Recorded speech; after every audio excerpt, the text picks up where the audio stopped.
I can literally hear him.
50 cents each at Staples, plus saving on more with the rewards program. In-store now, and 24 20 save on back to school at Staples. 80 points, sponsored by Other Sports Marketing.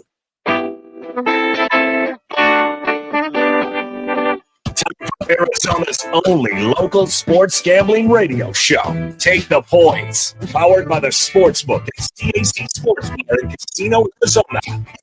For uncensored sports betting opinions, analysis, and advice, the guys have you covered for all the games. Now, take the Points on Fox Sports 910, the iHeartRadio app. Yeah. Happy Saturday, July 6th, 2024. Welcome in Take the Points, the only local sports gambling radio show in Arizona. I am your host, Jackson Groff. Filling in as always, our go-to guy. Joining me, Mr. Ben Garcia. You can follow him on Twitter or X at Ben Garcia Show. And I don't know, Ben, if you can hear my voice, or maybe it's just me, but my voice is a little rusty. You know, it was a long week for those out there driving around who were out on the boat or had a staycation, maybe a couple brewskis or some tequila. You know, the voice is hurting a little bit right now. So I apologize for those listening if my voice sounds a little raspy, but we've made it. Had a great week in Montana. How was your 4th of July, Ben?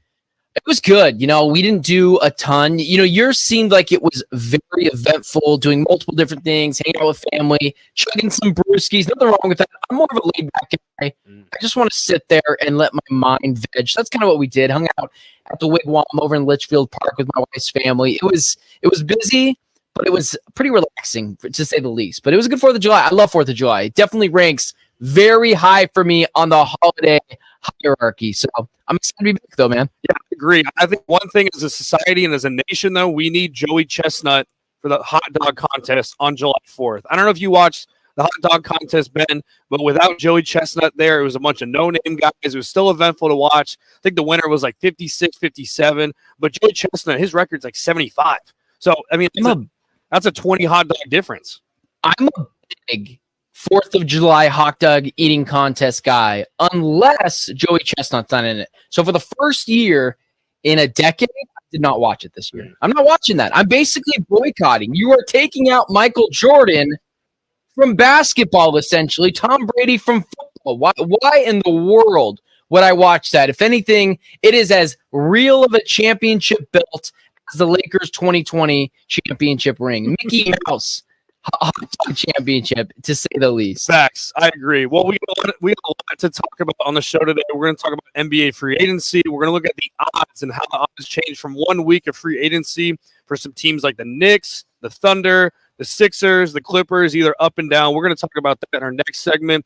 Also, Ben brought to me a PFF article talking about the players with most to prove in 2024, and not one Cardinal was on the list. So who was on the list, and which Cardinal do we think needs to prove a lot this season? We'll talk about that. And then, Ben, you brought this to my attention, which I'm really excited to talk about, and I think the Olympics are coming up here shortly. Basketball, and I know people think that USA, just because of the talent they have on the team with LeBron and Steph Curry, are going to go in and cakewalk some of these international teams. Tell me if I'm wrong, Ben, but I kind of disagree. I think there's a lot of teams here that could potentially upset or contend against USA. You know, I'm not nervous for this year per se, but I haven't exactly counted the gold medal like I always count. I was telling the host of the Drive with Jody Ayler. Jody was talking about last week or a couple weeks ago on the show. Like, you kind of hate watch USA basketball, because it's always championship or bust. We saw that with the Suns last year. What championship or bust mentality does to a fan. It really wrecks the regular season. It really wrecks pool play in this understanding. And so at this point, I expect USA to win the championship. But Canada's really good. The Bahamas have a lot of NBA talent. France, the only time USA lost in 2004 was against Spain, against the Gasol brothers. The Twin Towers, they were calling it at that point. You have Rudy Gobert and you have Victor Wembanyama on the French team. Like, it is not exactly a cakewalk USA basketball gold medal, but it is only acceptable for them to win the gold medal. So it's going to be something that I'll be keeping a keen eye on. I will watch every single game, but it is something to where people have to understand that it is not just a championship cakewalk like it normally is. But I still expect USA to win this thing because we are the greatest basketball nation, and this is not soccer where a different country wins every year. We're USA. Everyone else is battling for second place, and there's some real pride to that. I'm curious what you think of that. Yeah, I think what's interesting, too, is international basketball rules, the different types of rules are way different than what's going on with the NBA. And some of these international teams are used to that year-round, whereas the U.S. team is going to have to adjust a little bit. It's a different ball. And one of those teams that's going to be playing in the Olympics that beat Slovenia, Greece, has one more win away from Paris. So for all those Luka fans out there, unfortunately, Luka and Slovenia will not be in the Olympics this year. Greece beats them 96-68. Giannis had 13 points, 4 rebounds, under 21 minutes of action. Luka had 21, 7, and 5. You wonder if Luka, his injuries and stuff like that, if it's better for him and the Mavericks that he doesn't play in the Olympics. It's one of those things as well. You brought up a really good point. Devin Booker and Kevin Durant are both playing on Team USA.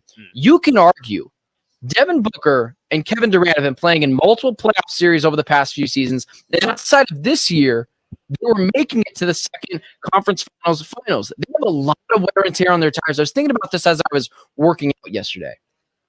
This is the first time where you're like, do I really want Devin Booker adding more games? Do I really want more wear and tear there?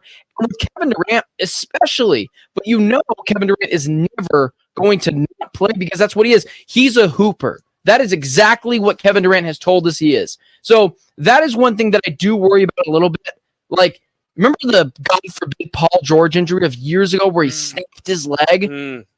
There is a nightmare scenario where Devin Booker or Kevin Durant can get injured, and the Suns season is over before it starts. Still, you can get injured walking down the stair steps, but it is something that does worry you a little bit. I don't know if you've thought of that at all, but it's something I've definitely thought of.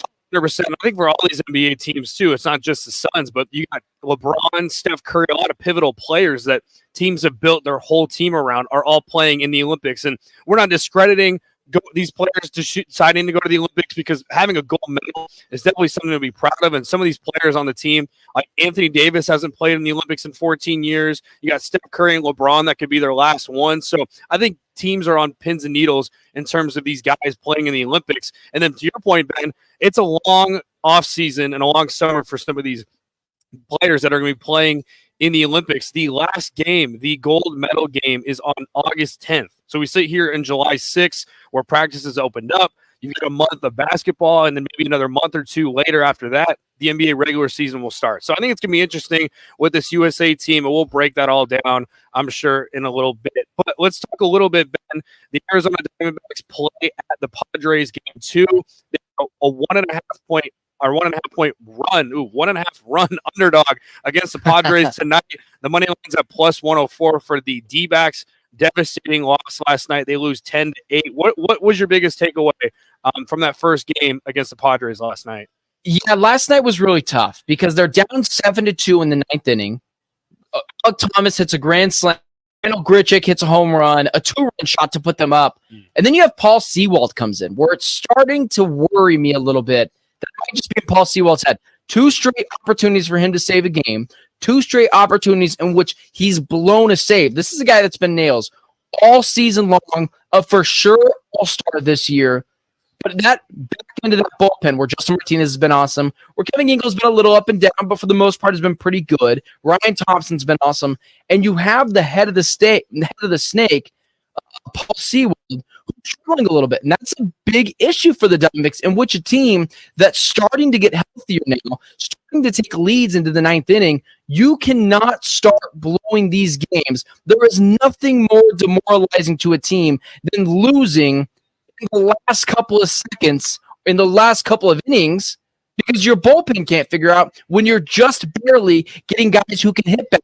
This is a tough loss for the Diamondbacks last night with Slade Ciccone on the mound. Yeah, you look at the odds right now to make the NL playoffs. The D-backs are plus 275. And a week ago, when we looked at it, they were around plus 110, maybe minus money 105. Now you're starting to go plus 275. And if you're a confident D-backs fan, maybe you play some dollars in it now before the All-Star break and the second end of the season. But what do you think, Ben, right now where they sit at? How do you feel? Like 1 to 10, 1, not confident at all, 10, most confident. Where do you sit on that scale in terms of the D-backs making the playoffs? 3 weeks ago, I would have said 10. I mean, this team, as soon as they got healthy, rock solid bullpen. Starting pitching would have been the best starting five in the MLB, bar none. The hitting, the home run issue has always been there. They're not getting enough pop in the bat from those guys. But now, as you're 3 games back in the wild card, you're trailing the Padres and the Dodgers. These are games that you kind of have to win. And you're playing a really tough schedule right now, which now they have the Braves after this, and then they have the Blue Jays after this. Neither teams are terrible, especially the Braves, who are pretty good. You could go into the All-Star break being 5 games back of the wild card. At this point, it kind of is a coin flip for me. You have to ask me again in a month how I would feel. But the Diamondbacks are having a really up and down stretch right now where they need to start rattling off some wins, where in the beginning it was kind of like this team has an excuse. They just need to tread water. They need to get healthy. But then they're starting to get healthy, and they're blowing games in the ninth inning. So you just can't have that happen. We've had that twice in the past week against the Dodgers, against the Padres. You win both those games, you're a game back in the wild card. So that's a big deal right now for the D-backs. Diamondbacks, Padres tonight. If you want to go bet on it, come here to the CAZ Sportsbook in Casino, Arizona. They got props. They've got all the betting lines all updated by the hour, by the minute. Come on by CAZ Sportsbook in the CAZ Sports Bar in Casino, Arizona. Well, coming up, we're going to talk about the NBA odds after free agency. Who are some winners that we think? Who are some losers? What are the odds changes? That's all coming up. Listen to Take the Points, Fox Sports 910.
they offer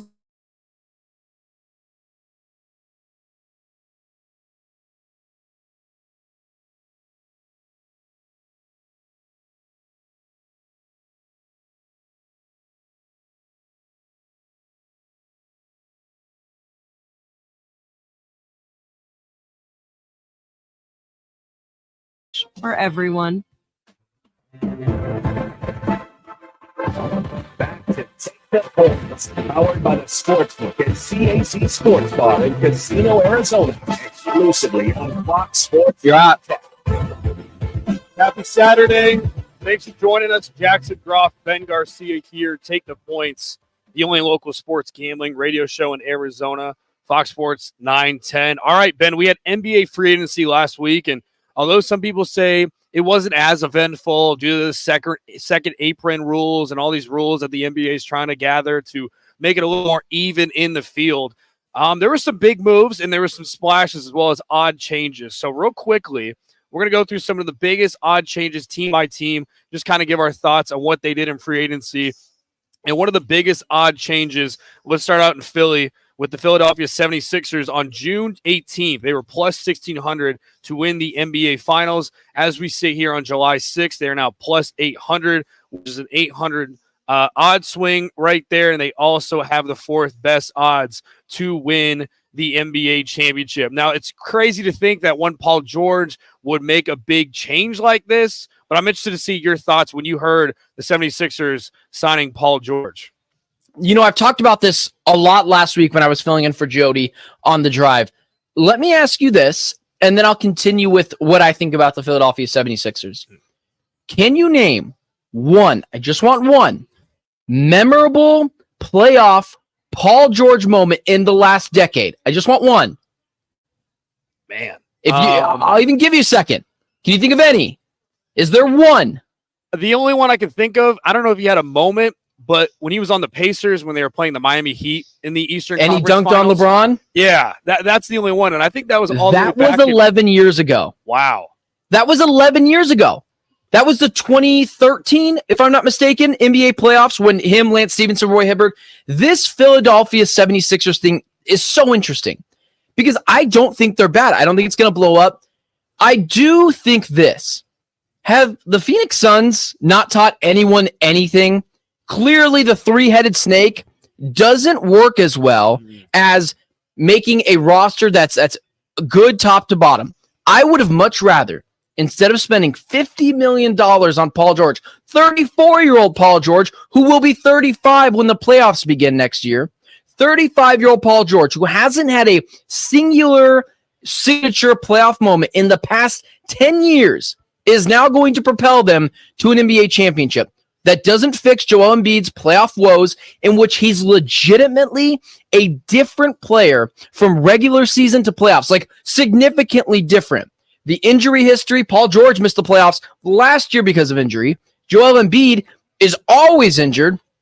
I really love Tyrese Maxey, but I would have much rather had a little bit of insurance, spread this money around a KCP or whatever players you want to spread it around. That I feel like would have been a better use of money. I think the 76ers are obviously better. I think they're a clear 3 seed.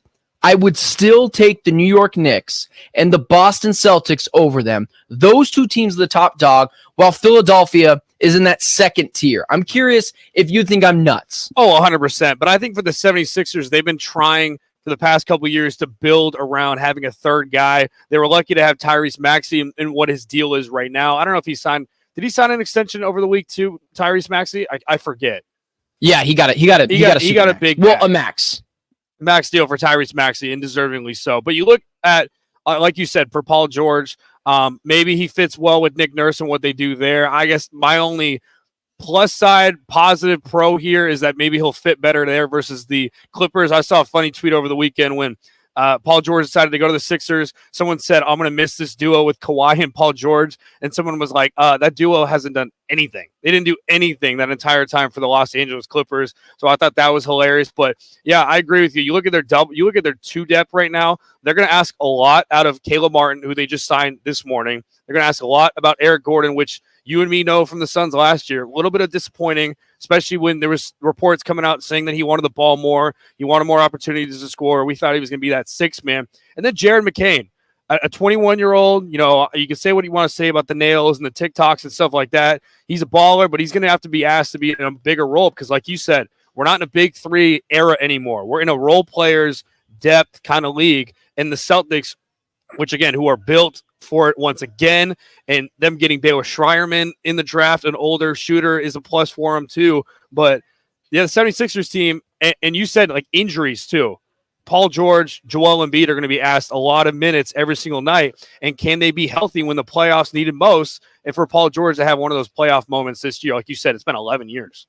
It's been 11 years since that has happened. The Jared McCain thing is probably the most encouraging thing they did. A guy out of Duke, very sharp. I know I've not really spoken against the painting of the nails and the TikTok. I just think it's objectively different behavior, which is why I've spoken out against it with like Caleb Williams, but he's the leader of the team. Jared McCain is not going to be the leader of the team, and I don't care what he does. As long as he's a reliable backup point guard, that's totally fine. The Eric Gordon thing, people just didn't watch the Suns this year. Eric Gordon is a cone defensively. He's really bad defensively, and if his shot, which you find out within the first like 30 seconds of a game, if he's going to be able to start hitting shots, Eric Gordon, if he's not hitting, is completely useless. The Kelly Oubre thing was a good re-sign for them.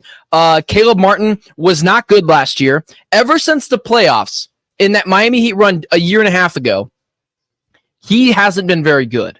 So we'll see what the 76ers do. I think it's been a clearly overhyped free agency for them. I want to see it on the floor before I start crowning them better than the Boston Celtics, who, if anyone knows, I've spoke out against multiple times, or the New York Knicks, who I said need another guy.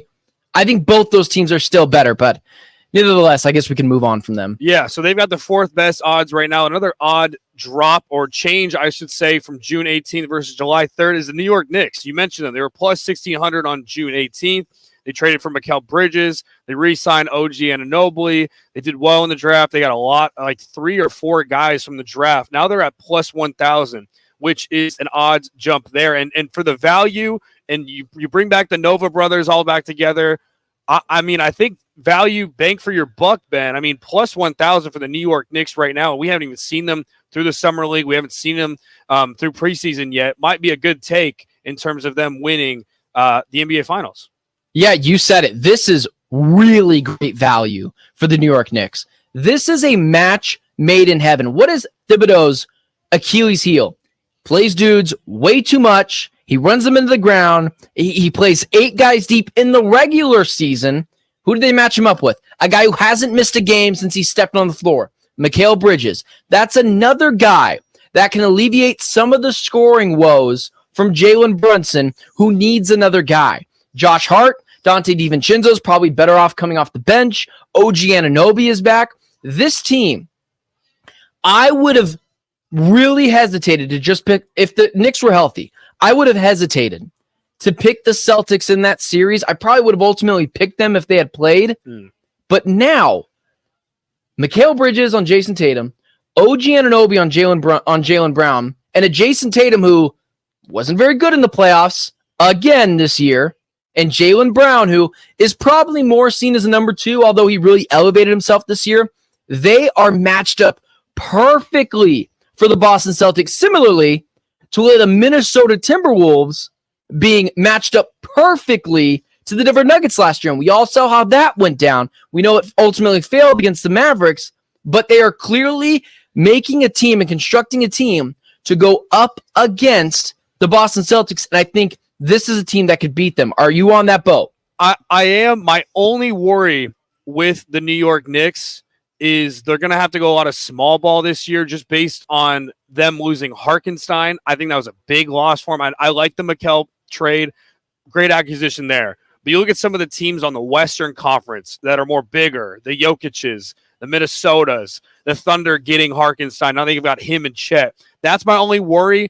And what you saw last year with Tom Thibodeau playing his players into the ground, Like, I mean, Mitchell Robinson's their starting center, and he only played 31 games last season, so you're going to ask him in a bigger role at 26. Hopefully he can play more, but I agree with you, Ben. The Knicks are longevity. They're going to be the Thunder of the the Eastern Conference, I should say. But my only worry was Hartenstein going and getting that bag with the Thunder. Could that be a loss? I'm curious to see what you have to think about that. No, I think the Thunder. So the Knicks were clearly, I thought, the winners of free agency and the offseason so far, getting a guy like Tyler Kolek as well. We haven't even talked about a good backup point guard who was highly fonded over with here in Phoenix. Suns fans really liked him. The Knicks, I believe, were the offseason winners in the East. The offseason winners in the West, very close with the Dallas Mavericks because I love the Klay Thompson acquisition, is the Oklahoma City Thunder. They had one glaring need, a hole at center, a big body that can get rebounds and can finish around the rim. Now you have two 7-footers in Chet and Isaiah Hartenstein. That, for me, as much as I have an affinity for the Dallas Mavericks and Luka Doncic, should be the team coming out of the West next year with another year of getting healthy, another year of playing together. Jalen Williams is going to make another jump. The Oklahoma City Thunder adding Alex Caruso, another body to throw at Luka, and Isaiah Hartenstein, a guy that can get boards and finish around the rim, were fantastic this year in their ability to get to the next level. So the Thunder and the Knicks, just both great this past year, or this past offseason. Yeah, and you look at the Thunder, they're plus 800. Before on June 18th, they were plus 1,000. So their odds are starting to creep down. If you want to catch on the Thunder early, better do so now. But I agree with you, Ben, and this team is young. The unit's been playing together. It's about to be their third, fourth year upcoming.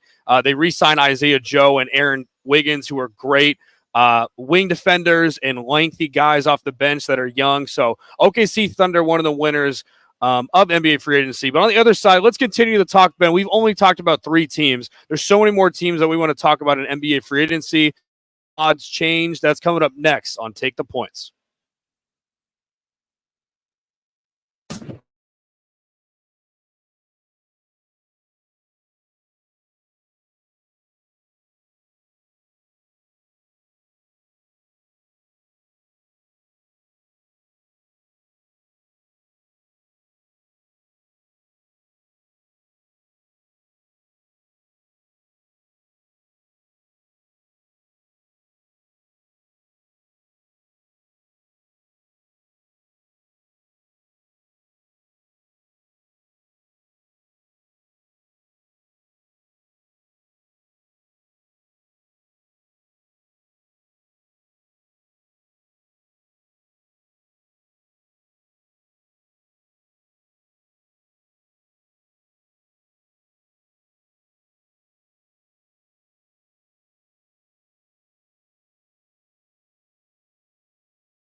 Department of Education.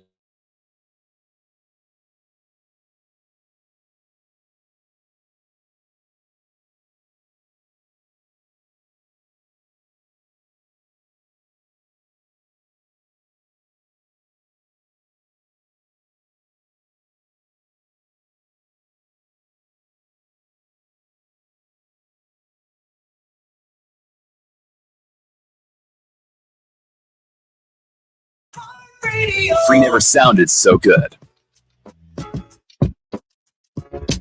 You hot? Back to Take the Points, powered by the Sportsbook at CAZ Sports Bar in Casino, Arizona, exclusively on Fox Sports 910. Welcome back, live from the CAZ Sportsbook in Casino, Arizona. We've got some soccer going on. We've got baseball on the TVs here, WNBA and Caitlin Clark going on right now. All the sports on here at the CAZ Sportsbook in Casino, Arizona. And Ben, I'd find it, I'm looking forward to the Olympics, and we're going to talk about the USA basketball in our next segment. But I think it'd be so fascinating to come here at the sports bar and watch like 8 different sports from the Olympics and on 8 different TVs. Are you a big Olympics guy? Like track, swimming, gymnastics? Is that your thing? I'm not going to say I'm a big expert on those things, but I do enjoy it. But are you into it? No, I'm not an expert on any of that. Oh, I'm into it 100%. I think it's cool seeing all these different athletes, people that we don't even know. 17-year-old I saw the other day that qualified for the USA Olympics in track and field, or you got an 18-year-old guy that qualified for swimming. But I find it fascinating, and I think it's something as a country that it's cool to root for, USA, that we all can kind of come together and root for all these athletes, USA. But I thoroughly enjoy it. I think any sport that comes on the TV, whether it's table tennis, whether it's jousting or fencing or whatever, I'm all for it. Are you an Olympics guy? No, that's really cool that you're into it, though, because I have not really been a big Olympics guy. I just like the medal count. I want to be number one in everything, but I'm more so just a basketball guy because the soccer doesn't really matter in the Olympics. It's just not the best players. We have the Euros. We have Copa America going right now. Or baseball, again, doesn't really matter. We have the World Baseball Classic. Basketball is the only real sport, like the real major sport, that the Olympics like actually matter. Or I guess the Winter Olympics as well have hockey. That's a huge deal as well. But those two things, and just the magnitude of basketball worldwide, that's just something that's a huge deal. So again, I hate watching. We'll talk about it later. Because I expect to win the championship, and if they don't, it's like a Suns level disappointment. But that's how I feel. I'm into it. I want them to win. I want USA to be awesome.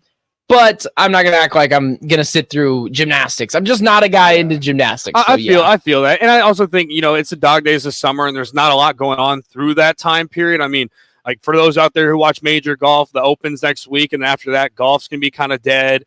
Baseball is going on right now, and then you got 7 more Saturdays till college football. So I guess for me, as a sports fan, I'll definitely be more engaged in that. But you're right. USA basketball, we'll talk about that in our next segment. It's going to be the number one thing to watch. Let's look at some more of the odds, winners and losers from free agency. The Boston Celtics, the reigning NBA champions, they were plus 300 on June 18th, and now they went up a little bit. They're plus 325. But, I mean, in terms of them free agency-wise, they kept all their guys back. They re-signed Derek White. They re-signed Luke Cornett, Jason Tatum, Xavier Tillman. I mean, this seems like a rinse and repeat type of team, and now you've got your core guys, your starting 5 for the next 4 to 5 years. I'm not really I don't think they're a loser. I think they just got everyone back, and they said, hey, let's run it back.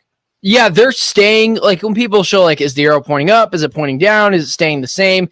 And normally, it's always bad to stay the same or be pointing down.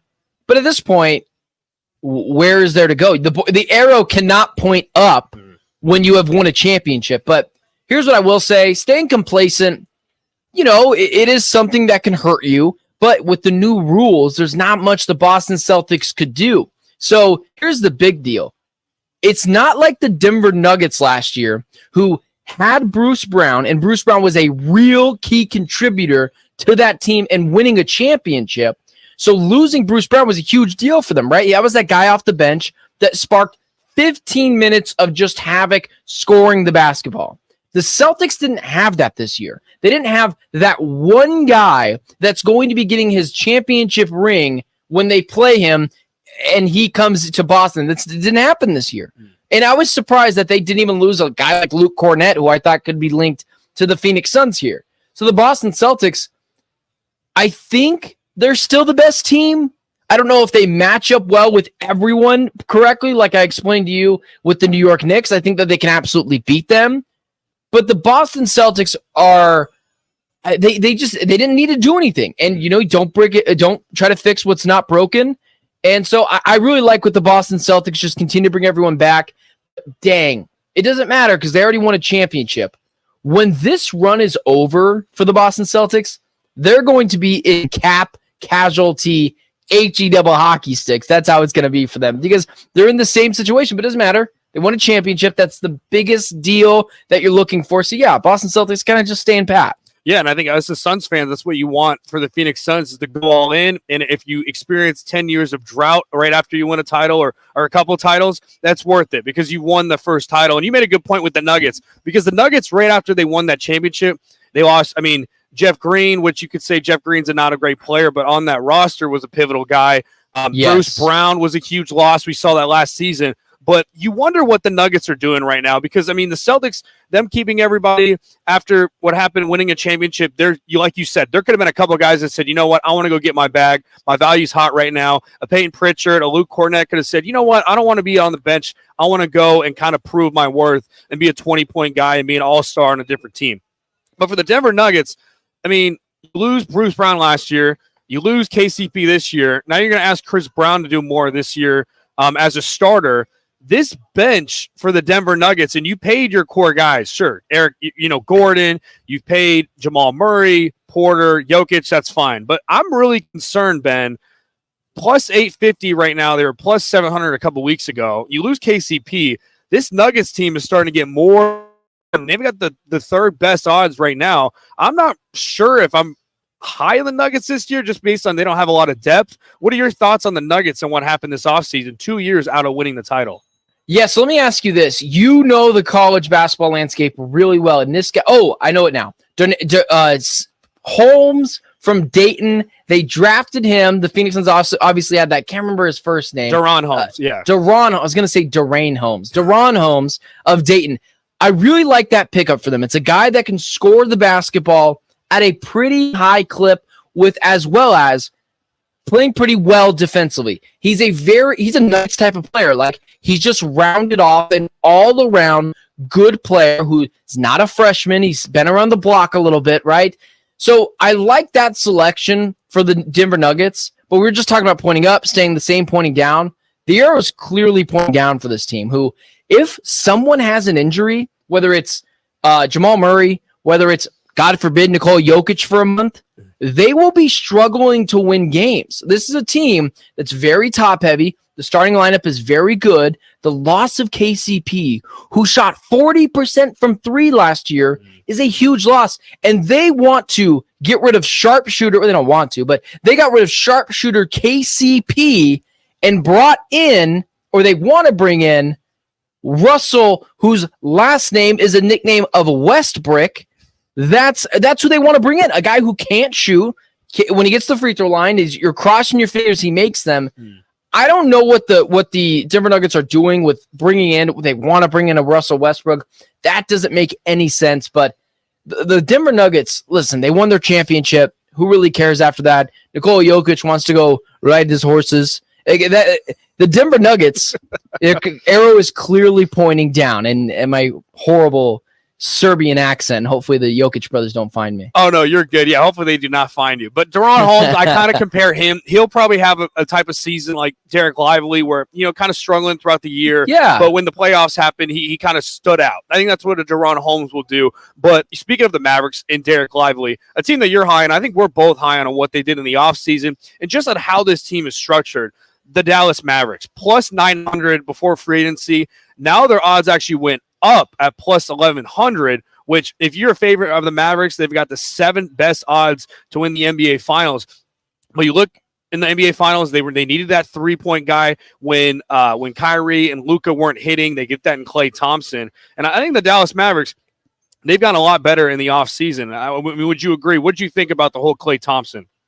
I really love the Klay Thompson acquisition. I've been quoted saying there's a few places Klay Thompson could go and it could actually work out. I don't want to pay the guy $100 million to be kind of broken defensively. He's not the same guy. He's not awful, but he's not nearly the same guy he used to be. Still shoots the three ball at like a 40% clip. I love the acquisition of Klay Thompson on this Mavericks team because Luka Doncic, similar to LeBron James, works with shooters. That's why he worked with Kyrie Irving so well, similar to LeBron James. And what were the Mavericks missing? You mentioned it.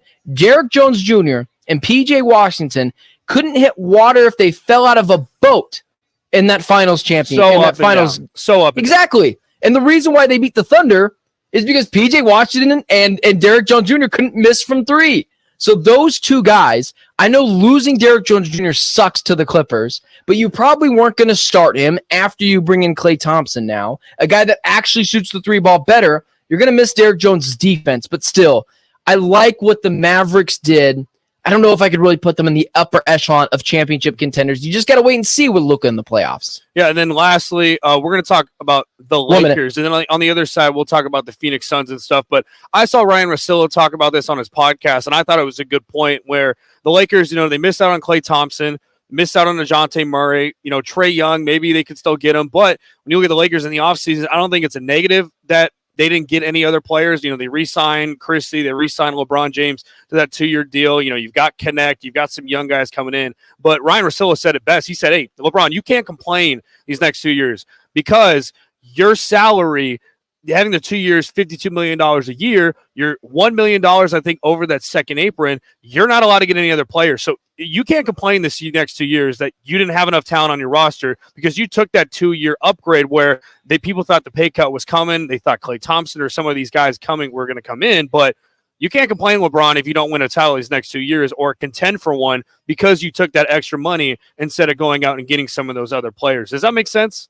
Yeah, call it what it is. LeBron James, and I love LeBron. I am quoted saying he's the best basketball player of all time. I don't think there's much of an argument for it anymore, but we don't even really need to go there.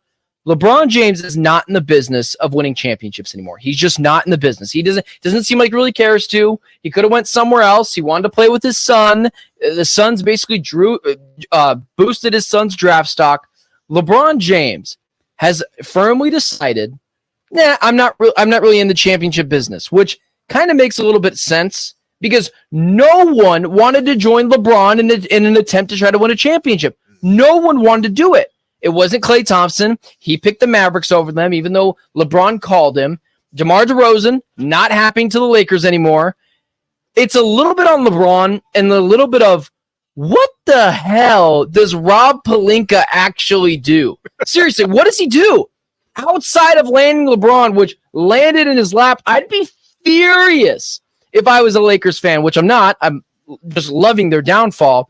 But their front office is highly, highly dysfunctional. And Jeannie Buss, the poorest owner in the NBA, and Rob Pelinka, who's literally just known for being Kobe Bryant's agent. I don't know how he still has a job. He looks like, I don't know, he just looks confused whenever he's staring at a basketball. I'd be highly annoyed and concerned if I was a Laker fan. This team, zero chance to win a championship next year. They didn't get any better. And last year, not getting any better and losing to the Nuggets, who got worse from the year prior.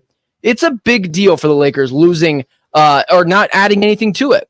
The Los Angeles Lakers plus 3,400, which is lower odds than the Phoenix Suns to win the NBA championship. On the other side, we'll say basketball, and then at the top of the hour, we'll get into Phoenix Suns, free agency, who do they need to add still, what are the odds looking at right now for the Suns, but coming up next, we talk USA basketball on Take the Points, Fox Sports 910.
Look at how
Back to Take the Point, powered by the Sportsbook at CAZ Sports Bar in Casino, Arizona, exclusively on Fox Sports 910.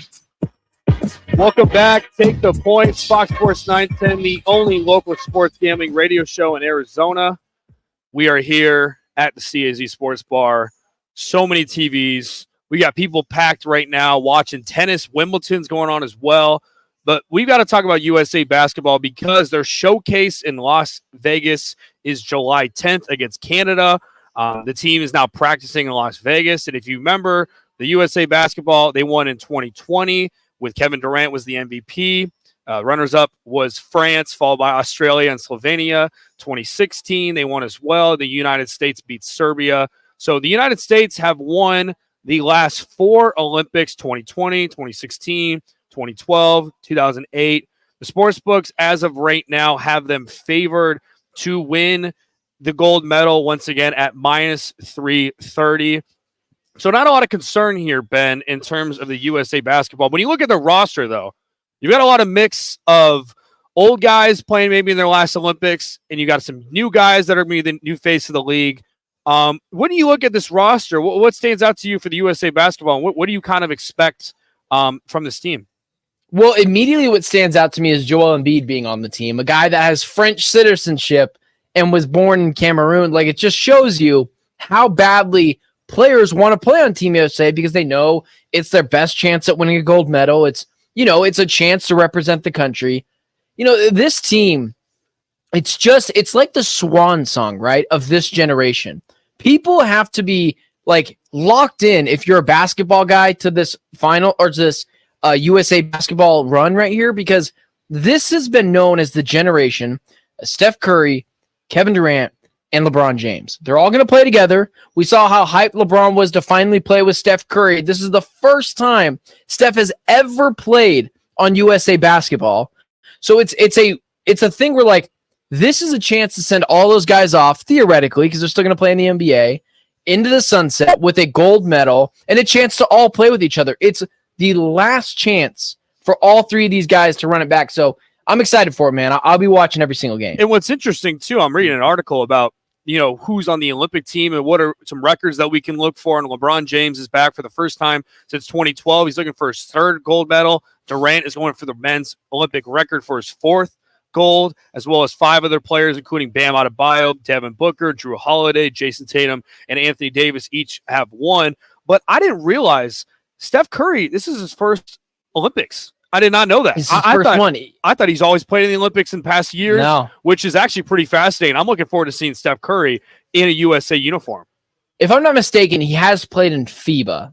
If I'm not mistaken. Yeah, he's probably played in FIBA. But he hasn't played in the Olympics. And so with this team, like I said before, it's the swan song for all these guys to be able to ride out in the sunset, show everyone they're still the best. And I'm excited for it, man. It's a real chance for people to be able to see the new generation, the old generation, kind of as one passing the torch to the other. So it's going to be a good one, man. And it's a lot of first-time guys as well, with Steph Curry or an Anthony Edwards or whoever it is. And what I find it really interesting, and I would just be curious what you think here, is the way you build a starting lineup or a closing lineup, like people don't understand that you don't just stick the 5 best players on a team. You do that and you don't even win NBA championships. You have to perfectly construct a team where, like, at times, yes, Devin Booker is obviously better than Drew Holiday. But there's going to be times where Drew Holiday is playing over Devin Booker because it just fits the team better. So I'm curious how you kind of see that. You don't just put every best guy in the starting lineup. You put together pieces that are going to work together. It's why you still need a good coach, because it's an orchestra that has to be orchestrated. Your thoughts? Oh, I agree 100%. And you got Steve Kerr as the head coach this year, and we're used to seeing Coach K. He kind of took that step back. So you've got some of the best coaches in all of basketball on this team with Steve Kerr, Mark Few, Tyronn Lue, and Eric Spoelstra. So you've got 4 guys right there, all heads that know how to, matchups on certain different teams, whether it's Slovenia or Canada or whoever. So you're going to see a lot of different lineups with this squad. I don't think anyone on this roster is going to be disappointed if they start or if they're off the bench. I think right now when you look at it, it's going to be interesting to see a guy like Anthony Edwards. I mean, people have compared him to Kobe Bryant, just his ambition for the game. He's going to want to go out there and play scrappy alongside guys like Devin Booker and Steph Curry. So I think for them and how they build this roster, really looking forward to that. You look at the odds, like I said, minus 390.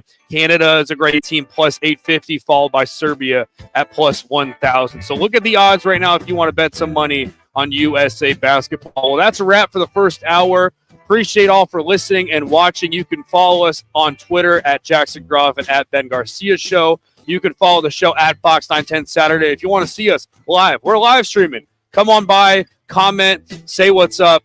We'll be here till 1 p.m. On the other side, we're going to talk Phoenix Suns free agency. What are the odds for them after this week? Who is that they need to look out for? Because they made some moves, but we think there should be more moves to be made this week. You're listening to Fox Sports 910. We'll be right back. Take the Points has been sponsored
free trial at audible.com. Take the Points is sponsored by On Air Sports Marketing. Time for Arizona's only local sports gambling radio show. Take the Points, powered by the Sportsbook at CAZ Sports Bar in Casino, Arizona. Your home for uncensored sports betting opinions, analysis, and advice. The guys have you covered for all the games. Now, Take the Points on Fox Sports 910 and the iHeartRadio app. Welcome back in. The 12 o'clock hour has started, July 6th. For those driving around or listening or watching us on YouTube, we do appreciate you as always.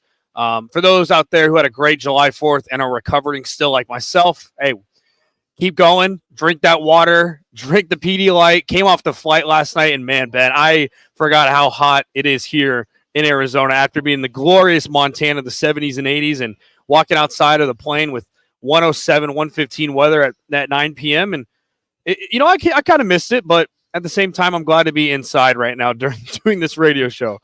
You barely got back last night? Yeah, I got back at 9 p.m. And right when I got off the plane, 107, 109, the sweat started to hit. And I said, oh, man, I want to get back. I want to get back. And you were there for like a week, right? Yeah, there for a week. Great boating. Got the notifications about free agency and stuff like that. And I saw the Suns Suns added a couple pieces, which, let's get into that real quick. The Phoenix Suns first week. Not a lot of buzz, not a lot of, outstanding signings, I guess. Not a lot of sexy signings, but that's not what we expected. Or it's what we expected from the Phoenix Suns, I guess. They signed Monty Morris to a one-year deal, Mason Plumlee to a one-year deal, Colin Giuseppe to a one-year deal. Nothing really sexy there, but Monty Morris, a guy that you're high on, and I'm curious to see what you have to say about him in terms of him and Bradley Beal. What can, I guess, Suns fans expect from a guy like Monty Morris? We kind of saw him in the playoffs last year with Minnesota Timberwolves, but this is a signing that you like a lot. Yeah, Monte Morris is a guy that I've been a huge fan of since he was at Iowa State. I even jokingly put out on my Twitter account this past week a picture of me and Monte Morris at the Final Four in like 2018, I think it was, when he was on Iowa State. Yeah. So I've been a big Monte Morris guy for a long time. He's one of those just gritty guards who knew he had to make a way for himself in the NBA because maybe the physical attributes just aren't there. He's a very good passer, very good facilitator. The assist to turnover ratio numbers is something we've talked about a lot. And Suns fans, I actually find it very funny. So I was the one that basically had started this dialogue on social media this past week and it did really well on social media. People either loved it, people either hated it. That's the fun of social media. I basically had said, Bradley Beal should move to the bench, and Monte Morris should be the starting point guard for the Phoenix Suns. And I'll elaborate on it like this. Monte Morris is not a perfect starting point guard in the Suns' ideal world. The Phoenix Suns, however, are not living in an ideal world. They are dealt the cards they're dealt. They've made their bed, and now they're lying in it.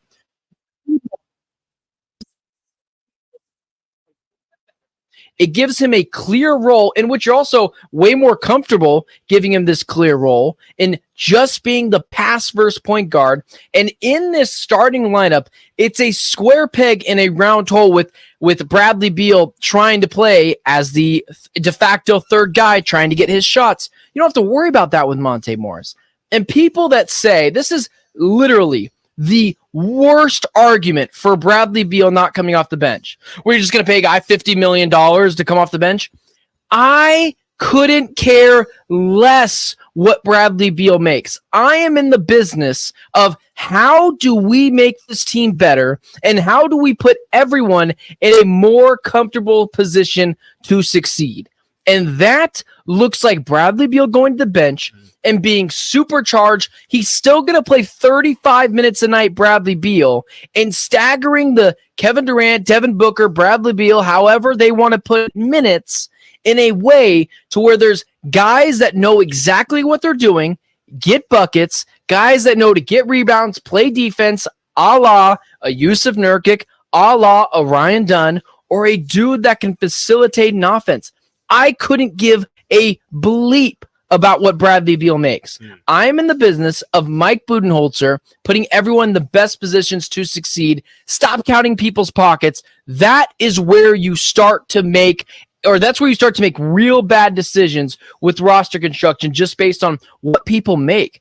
So I think the best version of the Suns is Bradley Beal going to the bench, Monte Morris starting, and everyone just having a more clear role on what exactly they're supposed to be doing on this Suns team. Am I nuts? I understand it's crazy. I understand it probably won't happen, but am I crazy here? No, I agree with you. And I think Budenholzer has had a past where he's had some of those all-star players come off the bench. And it might for Bradley Beal, who's had a lot of injury history and stuff like that, it might be best for the Phoenix Suns to have him off the bench. And you've got scoring with Bradley Beal as your second team. You've got him and Royce O'Neal. Royce O'Neal, a guy that they re-signed to, a 3-and-D guy. That second unit starts to look better when guys like KD and Booker just need some rest on the side there. I agree with you. I think you'll get Monte Morris. He's been in the league since 2017. He's 29 years old. He's had some reps even last year. He only played in 27 games for the T-Wolves, but their guard play, backing up, Ant Edwards and Mike Conley and stuff like that, his minutes were limited. But you remember him from Denver, he played 75 games. The Wizards, he played 62. So this is a guy that has the capability to give you 12, 10 points as well as 3 or 4 assists as well. You look at the odds for the Phoenix Suns, they're at plus 3,500. Another guy they added to down low who will be a great backup behind Jusuf Nurkic is Mason Plumlee. And if you remember a couple years ago from the Clippers Suns series, whether it was the Western Conference Finals or the semifinals or whatever, he was a pivotal guy down low that would just give you rebounds. And him and Nurkic are so similar where they know their roles. They know they don't have to score a ton of points, but those are the type of guys that are aggressive down low, that aren't afraid to go to the basket and can get rebounds, but also are decent free throw shooters. So I really like those two. And you got a guy in Oso, Iguodaro that they've got from Marquette too that can kind of learn from those guys, but you've got a great 2-punch that now you look at it and you say, hey, you can line those two up against Gobert and Towns or against Jokic and what the Denver Nuggets have. So I think the Suns got better from the big man department, adding a guy like Mason Plumlee. Yeah, it's not just Mason Plumlee. It's the Oso Iguodaro thing, which you kind of just glossed over there for a second. I'm not going to act like I'm this big college basketball savant. It's something that's definitely died down over the past couple of years, just given the fact that a lot of the guys go pro very quickly. I have seen numerous well-respected reporters talking about Oso Iguodaro being the steal of the second round, a guy who's passes very well, which is very similar to Jusuf Nurkic, who's a very good passer, and defensively, who, yeah, he's got to work on the jump shot and things like that, but he's a second-round pick. He's not perfect. The ability for the Suns team to get players that know their role. It's not me and you saying they're going to be championship contenders. It's not me and you saying they're going to go and win multiple playoff games this year or multiple playoff rounds. It's just them clearly identifying roles for these guys. Jusuf Nurkic, get rebounds, pass the ball well, be physical. Mason Plumlee, same thing. Ryan Dunn, play defense. We don't care that you can't shoot a lick. Devin Booker, Kevin Durant, give everything you can defensively, but go be the bucket getters, which leads me back to why a de facto role last year. No one knew what their role was. So you had a championship caliber coach in Mike Budenholzer, and everyone was waiting for the Suns' big move this offseason. Their big move was firing Frank Vogel and bringing in Mike Budenholzer. He's just not going to suit up for the team. I trust Mike Budenholzer to put them in the best positions possible and clearly define roles. And again, that's the best version of the Phoenix Suns. I'm curious what you think. Oh, I agree with you 100%. And I think for the Suns, as they look forward to more free agency moves, I think with Budenholzer saying that he wants to shoot more three-pointers, I'm interested to see if they go get some of those wing guys that can shoot threes off the bench, like you mentioned earlier, with the Mavericks getting Derrick Jones Jr., going and getting PJ Washington. You've got Damian Lee off the bench, and maybe Monte Morris can give you that three-point shooting. But you lose Eric Gordon in three-point shooting. I think they maybe go out there and get some more free agency guys from that standpoint. But Grayson Allen coming off the bench, or actually, sorry, he'll be starting for this team. This roster, I think they look more improved from last year. A guy like Nasir Little, you wonder what his role can be. You got Ryan Dunn, another 3-and-D guy. This team's starting to look a little better, but I think with another week of free agency and more veteran guys out there, I'm interested to see what they do in free agency.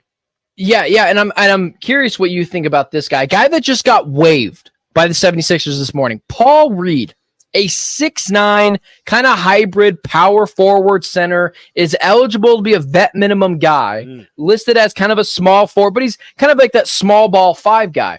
A dude who shot 36% from 3 last year, a bigger body in which the Suns need to get bigger. They have enormous issues at the wing position. That is the last guy, which the Suns kind of basically have like one spot left.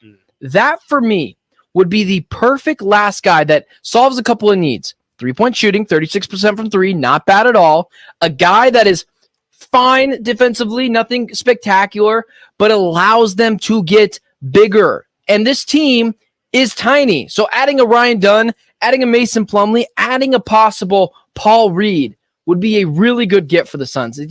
That's what I kind of feel like their issues are. So waived this morning, Paul Reed, hopefully on the Suns' radar. Yes, 7 points last year, 36% from 3, but another guy. He was a power forward, a lot of guys in front of him, so not a lot of reps there. Started 24 games, but played in all 82. Another guy off the bench that could be noted. One last guy that I'll mention that could be coming back, and I know some guys at PHNX and other guys were saying it, a guy named maybe Jay Crowder, a Pat Beverly, which, again, it's not a sexy guy, but it's a veteran guy who's a 3-point shooting and can give you the defensive end, but also give you that leadership in the locker room, too. And a guy that's familiar with how Budenholzer coaches. Those are some other players that I'm interested in. Did you say Pat Bev? Yeah, Pat Bev. Yeah, okay. If the Suns sign Pat Bev, I will personally go down and rip up the contract. I'm good on the Pat Bev, fake tough guy. I'm so sick. I mean, listen, I get it. I know why people want him. After I saw him throw a ball at a fan and being just immature and stupid and all these, he's a loser. Everywhere he's went, he's a loser. Suns fans, Patrick Beverly, a horrible person to have on this team, although I get why people want him. I get it. On the surface, he's a real good fool's gold kind of guy. This is the last guy I wanted this Suns team. I'm sorry. Just had to throw that out there. I'll toss it back over to you. No, you're good. You're good. Hey, I mean, I love Pat Beverly just based on, him being vocal, him being a villain. It'd be really interesting to see how the Suns would treat him. Grayson Allen was kind of that villain, and now he kind of turned himself around. But the podcast and stuff like that, the extra drama, you're right. I don't know if the Suns would need that with him and Kevin Durant and Devin Booker. Those are some guys that have had beef with Pat Bev in the past. Well, on the other side, I was going to say, if you want this team to be even more unlikable, add Pat Bev. Just add Pat Bev. Anyways, I'll let you throw to your tease. All good. Well, next segment, we're going to talk a little Cardinals because there was an article that came out with PFF of the top players that have the most to prove this next season. And not one Arizona Cardinal was listed on that. Cardinals that we think have the most to prove this next season. That's coming up on the other side. Fox Sports 910. Take the points. Powered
for their work.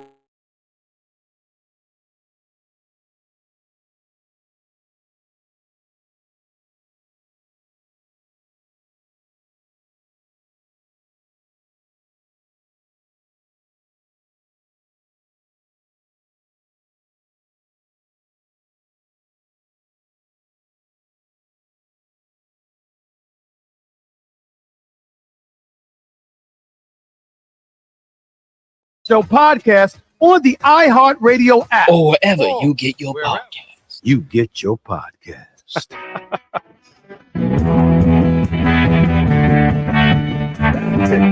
You're hot. Powered by the Sportsbook at CAZ Sports Bar in Casino, Arizona. Exclusively on Fox Sports 910.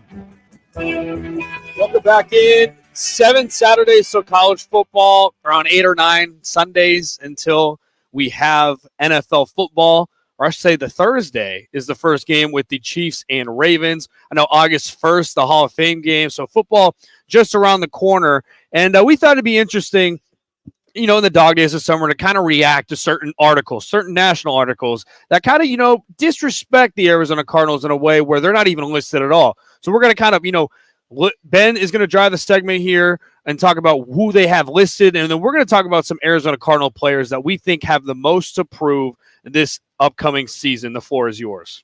Yeah, so as I was prepping for a show this past week, filling in for Jody Ayler on the drive, I saw a list of the 10 NFL players with the most to prove in 2024. And I was like, okay, this would be interesting. There has to at least be one Cardinal on the list, one guy who I'm really thinking of. But we'll just go through it really quickly. I thought it was interesting.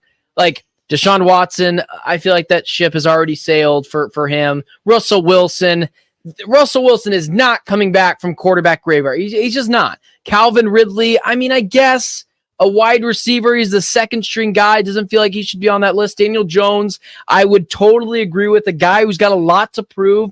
They have an out in his contract later on this year that he can get rid of. Jeff Okudah, I guess a guy who has kind of bounced around, was supposed to be a clear-cut number one, but injuries have really derailed him. Then you have offensive linemen, another pass rusher, Eric Stokes. Guys, I just thought it didn't make a ton of sense, this list. Yeah, that list is, besides Daniel Jones, I nodded my head. Well, there's one other good one too, which I agree with you. The list didn't make a ton of sense. There was one other guy, Bryce Young, who I thought, yes, this guy's got a ton that he has to prove. But I couldn't find two players on there, but one of them, I understand why.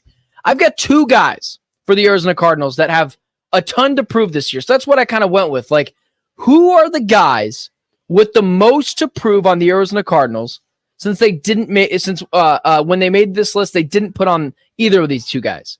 First one I'll say is Marvin Harrison Jr., just from an Arizona Cardinals aspect. And here's why I say that. Yes, he's a rookie. Yes, he has an extra year. Like, I can't remember the last time a wide receiver was taken with a pick higher than 4. I can't think of any off the top of my head. I think Larry Fitzgerald was 3rd overall. That was in 2004. Marvin Harrison Jr.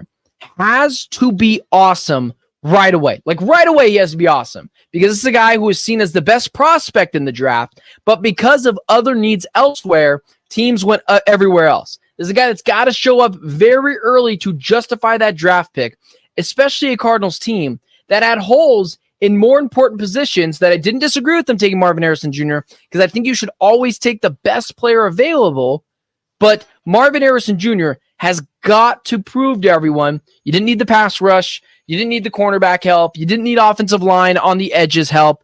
You need to get me and Kyler Murray a elite pass catching weapon. I think he's going to be awesome. This isn't my worries, but he has a lot to prove. And if we're just talking the Arizona Cardinals, the most to prove on this team. And here's a guy that I think has the most to prove this year. A guy that I'm super high on. I think he's top 10 in his position, easy in the NFL. Kyler Murray has so much to prove this year. We could be talking next year at this time, Jackson, Shedeur Sanders, the new quarterback for the Arizona Cardinals. I can't wait to watch him this year. Kyler Murray, although I think is going to be awesome this year, and I'm not worried about it. Drew Petzing's offense is fan-freaking-tastic. But Kyler Murray is a guy that has to, win a lot of people over, whether it was injuries, whether it's his play in big games, whether it's his ability to just stay on the field and his leadership. All these things that I think have gotten a lot better outside from the injuries, which torn ACL, kind of a freak thing, but the leadership and his ability to play better in big games. We saw it with the Eagles last year. Kyler Murray, although I love him, and I think he's going to be awesome. I think he's a top 10 quarterback. I think at his peak of his powers, he's a top 6 guy. But Kyler has easily, possibly the most to prove in the NFL, easily the most to prove on the Arizona Cardinals. I'll toss it over to you. Who are some guys you think have a ton to prove? And my guys, Marvin Harrison Jr., Kyler Murray, maybe some easy targets, but when you really look at it, those guys have a lot to prove. No, I agree. I think for Marvin Harrison Jr., you look back at some of the receivers. I was looking who are the high-ranked receivers that we've seen. Jamar Chase was at 5. He had a hell of a first-year's rookie year. You go back some of the other years, Corey Davis, another name that was picked 5th overall to the Tennessee Titans. Now, that's a guy that, a lot of high praise, picked top 5, and didn't really work out in the NFL. So I agree with you. I think those are 2 names right there that you mentioned, Marvin Harrison Jr. I think Kyler Murray, not only what's going on in the locker room, but I think he kind of needs to prove the outside noise, the outside narratives of him being a gamer, him not being a leader. And I think some of those things in the offseason and those locally that follow the team can tell that his attitude and his leadership is a lot different than what we've seen in the past years. And I don't know if that's because there's a lot of pressure on him being the quarterback in a new regime. Year 2, he knows he's got a whole healthy year ahead of him. But I think for Kyler Murray, you're right. I mean, he's got a lot to prove this season, and there's some stereotypes out there, and there's some outside noise that he doesn't belong, and it's taken him too long, 6 or 7 years. But it's a big year for him. I agree with you. A guy that I'm going to put down, and it's a contract year for him that has the most to prove, I think is Budda Baker. I mean, he had a really disappointing year last year, missed 5 games. He's going to be entering his 8th season. It's a contract year, unrestricted free agent after this season. So he's one of those guys where the Arizona Cardinals have a lot of cap space still. They've got a really lot of cap space next year. You wonder if him being unrestricted free agent next year, his base salary is $14 million. If that's a guy that he starts to have a breakout year, like we've seen Budda Baker, that they just say, hey, we want to re-sign you right now during the season and extend you longer. Because that's a guy in Budda Baker where I want to keep him in the locker room. I want to keep him around all these guys. But he's getting older. You wonder if the safety market is that valued, or if he wants to go and get some money somewhere else. So I think for Budda Baker, it's an interesting piece where, do you kind of re-sign him during the season? Is he going to have a down year like last year and you kind of move on from him and have Jalen Thompson being that starting role? So I think Budda Baker has the most to prove. With how much he's getting paid and how much he means to this team, he's got to produce more than he did last year. So yeah, let me just cut you off really quickly, and I'll be brief because I want you to get to the other guy.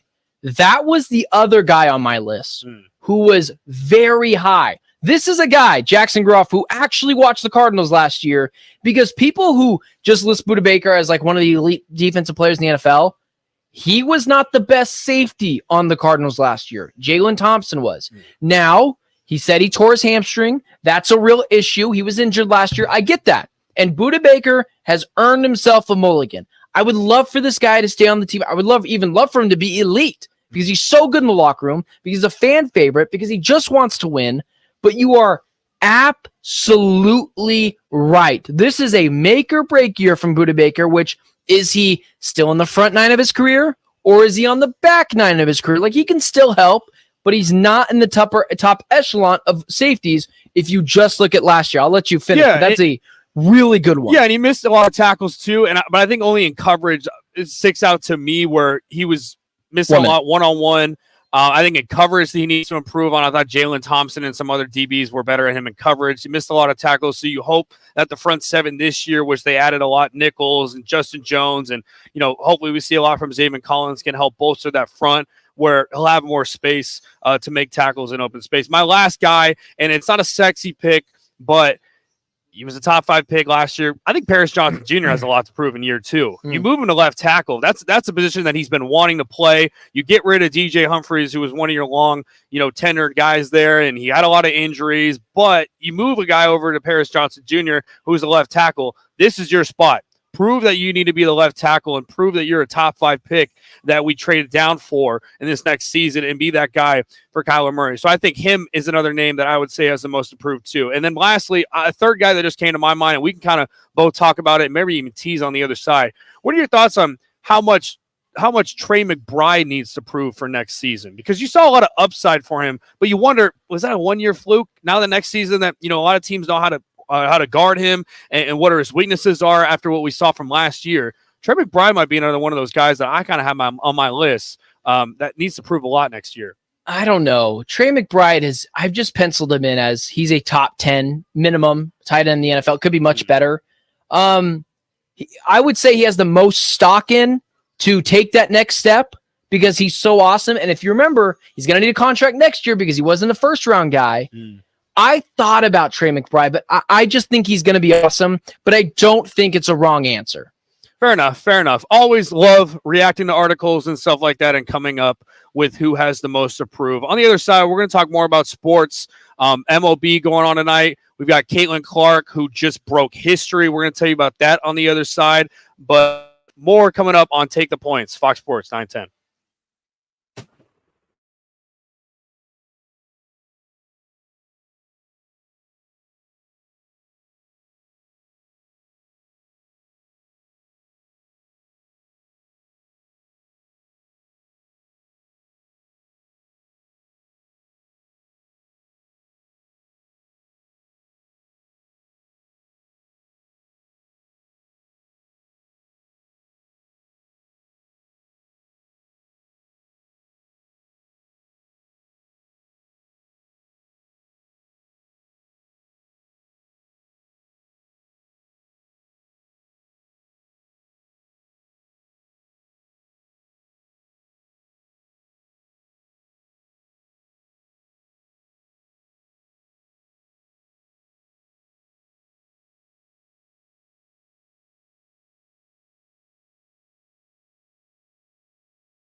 Phone breaks.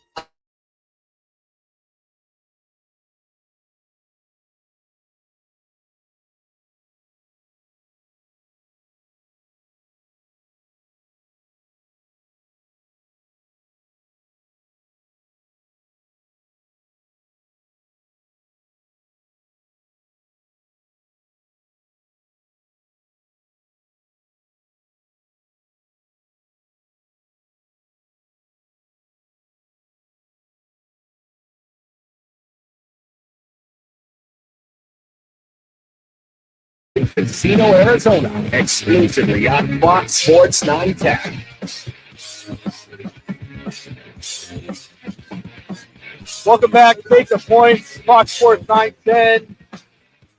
We got basketball on. We've got football. Oh, that's reruns of football. I got a little excited there, Ben. I thought we had some football on the screen. I thought we had some live NFL. We are not that far away from NFL and college football. I need it back. We're not that far. We are really not that far. Like, in a couple of weeks here, it'll be training camp. Then you just have to get to preseason. And preseason, you are into it for 1 week. Like, you are into it for, you're like, oh, I get to see whoever play. Like, I'm stoked. Now, after the first week of preseason, you remember that preseason football is the worst brand of football ever. But it is closer than we think. I'm excited for it. And I think at some point I'll be on the show once or twice breaking down everything that there is for the Cardinals or everything going on in the NFL. So I'm excited, man. Oh, yeah, definitely. Well, one thing that we're excited for in sports is the young lady, Caitlin Clark, what she's doing with the WNBA. Her game just concluded with the Fever, who were plus 410 against the New York Liberty. And for those who follow WNBA, Liberty team, really good. I mean, Breanna Stewart, Sabrina Ionesco. She is the first ever rookie in WNBA history to record a triple-double, 19 points, 12 rebounds, and 13 assists. The odds for her to have a triple-double today was plus 1,700. So if you bet on that today, you're a happy man. But Caitlin Clark right now, you look at Rookie of the Year odds, her odds went from minus 450 to minus 750, heavy favorite, followed by Angel Reese at plus 420. And I don't know how many games are left in WNBA season, Ben, but I think they should just give her the award right now, being Caitlin Clark. You know, it's so funny, the Rookie of the Year conversation with Caitlin Clark. The Angel Reese narrative is starting to blow up a little bit, but you saw, I think it was Kennedy Carter from the Chicago Sky, who I had no idea, I don't mean this in a bad way, but I had no idea existed before she hip-checked Caitlin Clark a couple weeks ago. And you kind of see the narrative of the growing, like, Angel Reese should be the Rookie of the Year. Like, come on, guys. Caitlin Clark has had a quote-unquote disappointing rookie year, right? Because we all just expected her to drop 40 points every night like she was doing in college. And then we all remembered, oh, yeah, she's a 21-year-old girl who's still excelling right now at what she does, but she's going up against grown bleep women who have been playing this game for a long time. She has been fantastic this year and must-watch television. Caitlin Clark, outside of maybe a Cameron Brink and very minimally Angel Reese, she has been the only thing that has got me to a television set to watch any WNBA game. I'm not going to pander to anyone. I wasn't into the WNBA before Caitlin Clark walked in. Now, I'm still, I catch myself sometimes watching her box scores. I pride myself on being an all Arizona sports fan. I don't bandwagon. When she was playing the Mercury last week, this little fanboy right here was kind of rooting for Caitlin Clark to beat the Mercury because of the narrative. Diana Taurasi, Caitlin Clark, you know, it's going to be a rude awakening, and then she comes in and beats Diana Taurasi on her own floor. I'm excited for it. I'm excited for the legacy to continue for her, and she's starting to figure it out. You mentioned it with the triple-double today. That's the first time a rookie has ever done that in the WNBA. She is literally doing things no rookie has ever done before. It's fantastic stuff. And yeah, Rookie of the Year for sure. Yeah, she played 38 minutes, 7 of 17, 3 of 12 from 3, which, I mean, a little struggling there from 3 and 12, but they managed 19 points and doing the extra work, 12 rebounds, which all 12 of her rebounds were on the defensive end, 13 assists, 2 steals.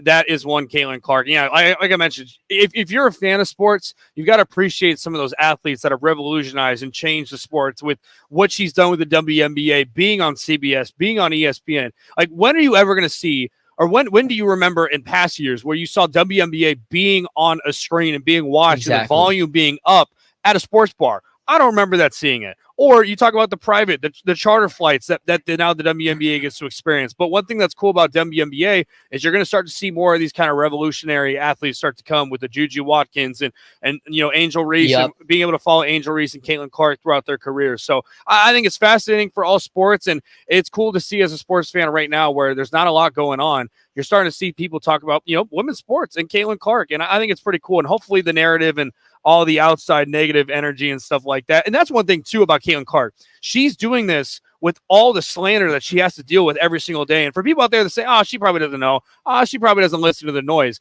You turn on the television or you look at your phone, the first thing that pops up is Caitlin Clark. Yes. No, Caitlin Clark, I was going to say something else just a second ago, but I'll put a pin in that for just a second. Caitlin Clark, I kind of wish had a little bit more of an edge to her. She is way too mild-mannered and polite and like courteous to everyone. All things that you would love in any person that you see just walking across the street. You'd love for them to be polite, be kind, be courteous. She is all these things. People are throwing hate at her. They saying, whatever, she hasn't earned anything yet, which is just ridiculous, or what, she shouldn't be on the Team USA team. And all she does is keep killing everyone with kindness. I just wish after she beat Diana Taurasi in the Phoenix Mercury a couple weeks ago, she would have said, oh, I thought it was going to be tough for me. Oh, I guess not. I guess this is just exactly like it was in college. Like, I wish she would do that because it would make me love her more. But, part of her, she is very true to herself, the Midwestern, polite, courteous, kind to everyone. I'm just here to hoop. But she's been this star-studded person, and then even later on, I'm kind of hoping for the Fever to be even worse so that there's a chance for Paige Beckers of UConn to get drafted on the Fever. And then it's Paige Beckers and Caitlin Clark and just running the WNBA for 10 plus years. That is what gets me to a television set. And anyone that's like, hasn't won anything yet, well, you try to win something with a tomato slicer and a lawn deck chair as your teammates at Iowa as she drags them to the NCAA championship. So it's a good time, man. I'm stoked for her, and I love getting in on the ground floor. It's very similar to like getting in on the ground floor of like Michael Jordan or LeBron James. It's like I was there first, so I love it, man. I think eventually too, you could see Caitlin Clark starting to get in towards like you said, the trash talking, because we saw that at Iowa after her first year when she blew up. The second and third year, you started to see kind of those little the signs of the little trash talk, or what you said, the little edge on her. So maybe this is first year she kind of wants to be humble, prove herself, and that second year she could start to develop and kind of have that not villain but trash talk to her as well. But yeah, you're right. I think in the draft, but also it'd be kind of cool to see some of these free agents and see some of these players go and want to play for, maybe kind of turning around like we saw. I'm trying to think NBA wise to compare a Caitlin Clark where she was a young prodigy and then other players wanted to play around her, I guess, in the NBA, maybe a Kobe, I guess, but I don't know if that's kind of unfair to put that on her. Maybe like an Anthony Edwards for the Minnesota Timberwolves, a number one pick that, was on a really bad team, but they started to kind of build their way 2 or 3 years down the line, and players wanted to kind of go over to the Minnesota Timberwolves and play for them, and they started to draft guys around him. Is there any comparisons that you could say to Caitlin Clark?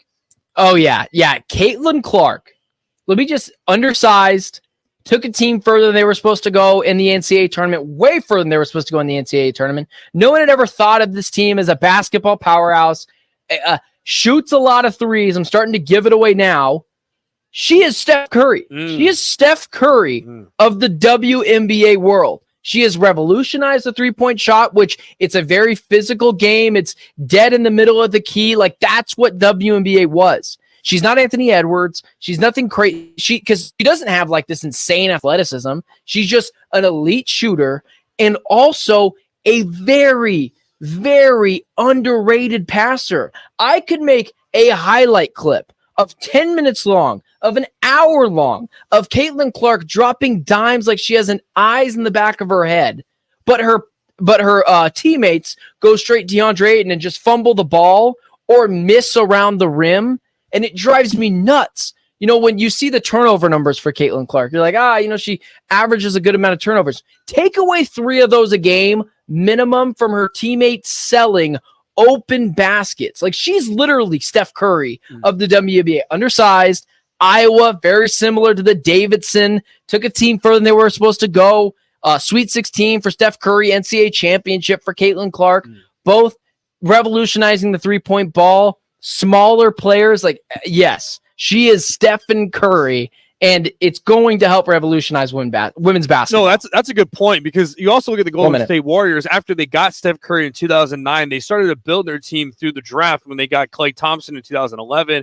They got Draymond Green in 2012. And they didn't win their first title in 2015 when they kind of got some guys like Harrison Barnes, Kayvon Looney, sprinkled some guys in free agency. And then that kind of turned around to a dynasty. So we're not saying that, the Fever are going to win in 6 years. It could be even sooner than that. But that's a team in the Fever that could build from the draft just based on how bad they are right now, kind of collect some picks, Paige Beckers and some other ones, and they could establish themselves as a top team and win a title, or maybe be in a dynasty down the road. I think it's a good comparison, Caitlin Clark and Steph Curry there. Well, on the other side, we're going to talk to Casey from the Sportsbook. I believe he's here right now. We're going to look at some of the odds for the MLB games tonight, as well as some WNBA, some futures, all that kind of stuff. We'll maybe talk about his Boston Celtics too. That's on the other side.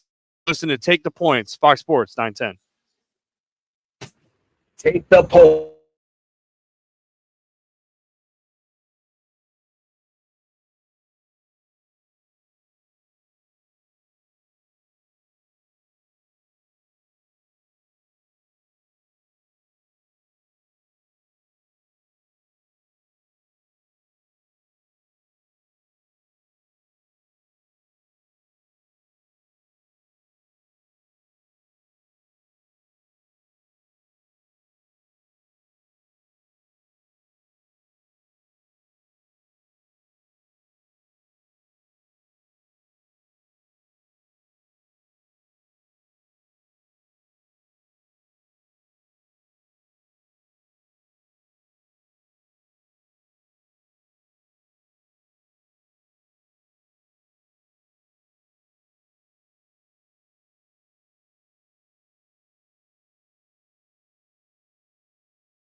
Worried he's going to be addicted.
not. Casino, Arizona, exclusively on Fox Sports 910. Final segment of the show.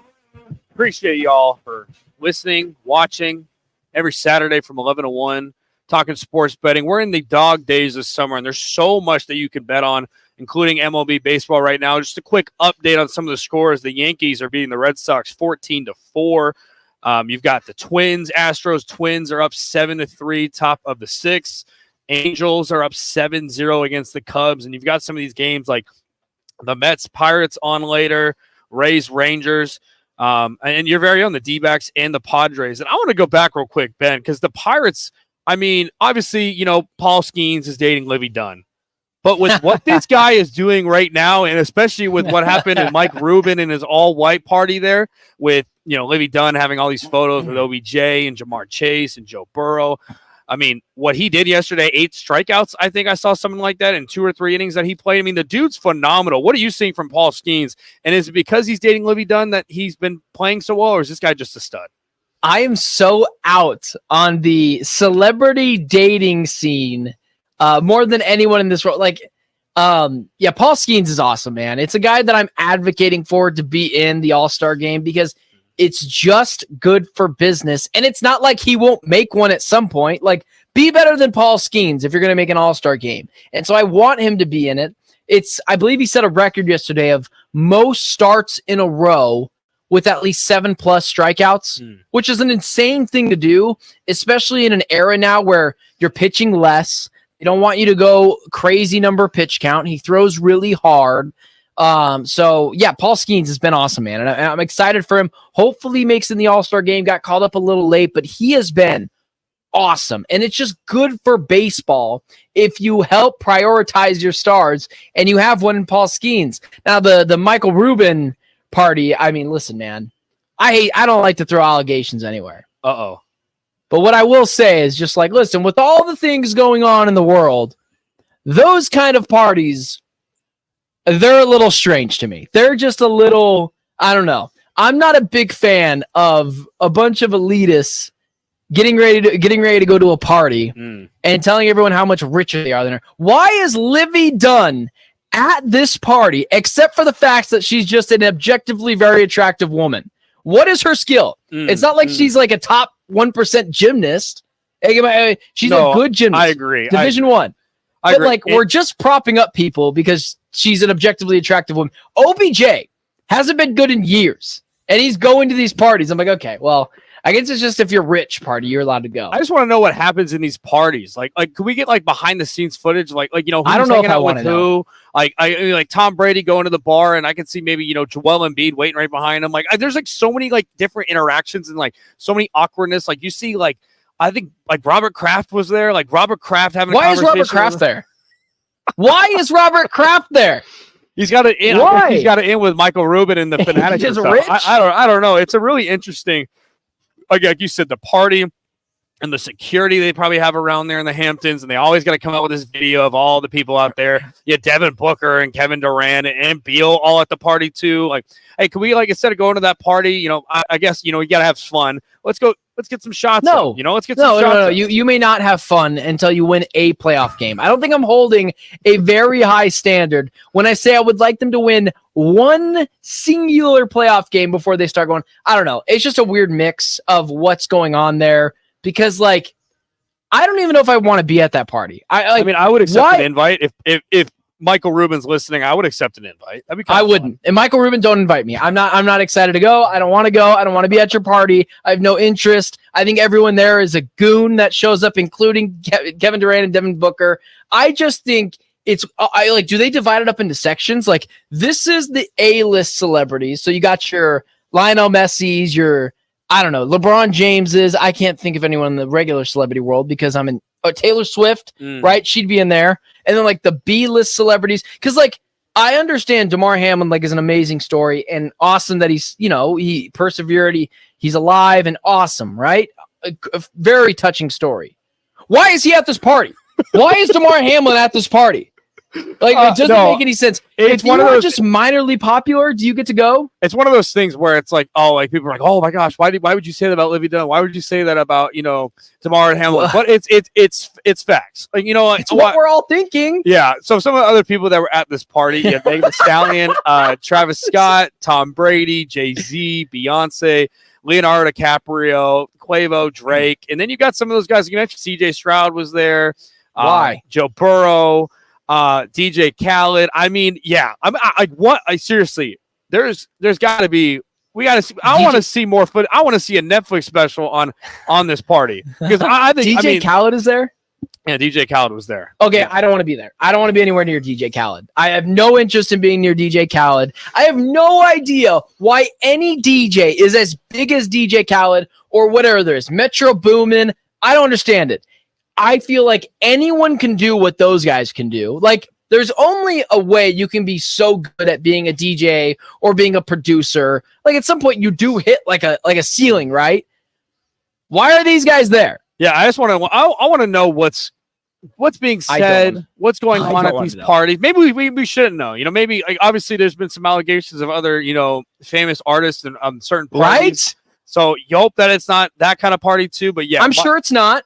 And then for Michael Rubin, it's like, Michael Rubin, how do you know these many people? No offense to Michael Rubin and what he's doing with the Fanatics. No, he's got a lot of money. Stop. Offense to Michael Rubin. I would like to offend him. Sorry, continue. Seems like a weird guy to me. Seems like a little awkward, very weird guy that just has a lot of money and with the Fanatics and stuff like that is gaining connections. But are we really thinking that Tom Brady, Lil Wayne, and Drake are all real best friends with Michael Rubin? I don't know. But back to Paul Skeens. He's back to Paul Skeens. NL Rookie of the Year odds for him. Paul Skeens -350. Riddle me this: why is he not the favorite to win the Cy Young? Why is Zach Wheeler, Chris Sale, and all these other guys the favorite to win? Am I just am I a social media baseball fan here and just looking at all these clips, or is he deserving of a Cy Young? Paul Skeens hasn't played as long as they have. Gotcha. So those guys. So Paul Skeens showed up a little bit later to the party, like they normally do, because they want to get that extra year of control if you call them up a little later. So instead of only having wasting a year, if you wait like a month and a half and you call them up, then you get more of that time. You get more time with them. It's basically a free year. It's crazy. I don't know how the MLBPA allowed for that to happen. But yeah, that's the reason why, because he's been awesome, but also Zach Wheeler's been awesome, and he's been doing it for longer this year. So that's basically the reason why. D-backs at Padres, 641 tonight. The D-backs are an underdog. For me, I don't really know based on the matchup and what we're going to see. I like Font on the mount there. I would kind of lean towards the D-backs coming back tonight. Personally, what do you think? D-backs, Padres, money line. If you had $2, I'm gonna put it on the money line for the D-backs. It's tough. I think they're gonna win. Like, Brandon Fought's been awesome, but it is San Diego. They set a record for amount of people there. It's becoming a real home field advantage. I'll probably take the Padres tonight, unfortunately. The Diamondbacks have got to find a way to win some of these games, so it would be great if they could win these next two. Big game for the D-backs. Well, appreciate all for watching and listening. Take the points, Fox Sports 910. We are indeed a sports betting show. It was funny, the Mike Rubin talk back and forth. You got to love that in the dog days of summer. And Mike Rubin, hey, I'll go to the party. Ben won't go to the party. I'll go to the party, and I'll come back and report live on the show in next year around this time for July 4th. But for Ben Garcia, I'm Jackson Groff. We'll see you next Saturday with more sports betting talk. Have a great weekend.